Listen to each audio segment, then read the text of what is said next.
অসমীয়া ভাষাত পৰিভাষাটো একচুৱেলি আচলতে কি লিখিত ভাষা নহয়, ৰূপত নহয়, এইটো আমি ডিজিটেলি কৰিব খুজিছোঁ যে আমি এটা এপ এটা নিৰ্মাণ কৰিম, যিবিলাক এতিয়া এপ শব্দটো আমি এপ বুলিয়েই পাই আহিছোঁ, এপ্লিকেশ্যনৰ পৰা এপ হৈছে। কিন্তু এই এপটোৰ জৰিয়তে আমি ইংৰাজীৰ পৰা অসমীয়া পৰিভাষাটো যাতে মানুহে মোবাইল ফোনটো হাতত লৈয়ে ইয়াতে এটা গুগল প্লে ষ্ট'ৰৰ পৰা এই এপটো আমি ডাউনলোড কৰোঁ।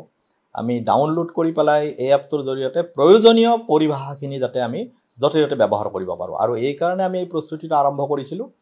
আমি এতিয়া আশা ৰাখিছোঁ ৰঙালী বিহুৰ আগে এই এপ আমি ৰাইজৰ কাৰণে মুকলি কৰোঁ। যিবিলাক মানুহে লিখা মেলা কৰে অসমীয়া ভাষাত বা কৰিব বিচাৰে অসমীয়া ভাষীয়ে, কিন্তু বহুদিন চৰ্চা নকৰাৰ কাৰণে ইংৰাজীতেই চৰ্চা কৰি থাকে, তেওঁলোকৰ কাৰণেও এই এপটো অতি দৰকাৰী হ'ব। কাৰণ হাতত কিতাপখন লৈ ঘূৰি ফুৰাটো সকলোৰে কাৰণে সম্ভৱ নহয়।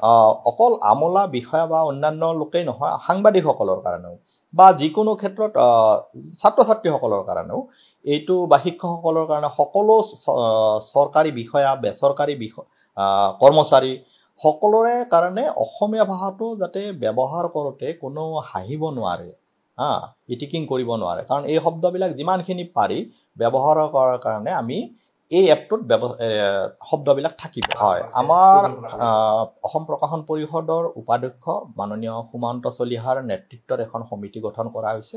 তেখেতে অধ্যক্ষ হৈ থাকিব এই সমিতিখনৰ। এই সমিতিৰ অধীনতেই গোটেই নিৰ্মাণ কাৰ্য চলি আছে এপটোৰ, আৰু আমি আশা ৰাখিছোঁ 16,000 শব্দটো থাকিব। আমি ইতিমধ্যে বহু কেইগৰাকী প্ৰশাসনিক বিষয়াৰ পৰা আমি এটা হেৰিও লৈছোঁ যে তেওঁলোকৰ পৰা এটা সঁহাৰিও বিচাৰিছোঁ যে তেওঁলোকে অসুবিধা পোৱা ইংৰাজী শব্দৰ প্ৰতিশব্দ, ইয়াত পৰিভাষা কি আছে, তেনেকুৱা কিছুমান তালিকা আমি বিচাৰি লৈছোঁ বিভিন্নজনৰ পৰা। আমাৰ যিসকলে কামত লাগি আছে তেওঁলোকে লৈছে, আৰু তাৰ ভিত্তিত যাতে সুচল হয়, সেই সুচলতাৰ স্বাৰ্থতে আমাৰ গোটেই টিমটোৱে কাম কৰি আছে।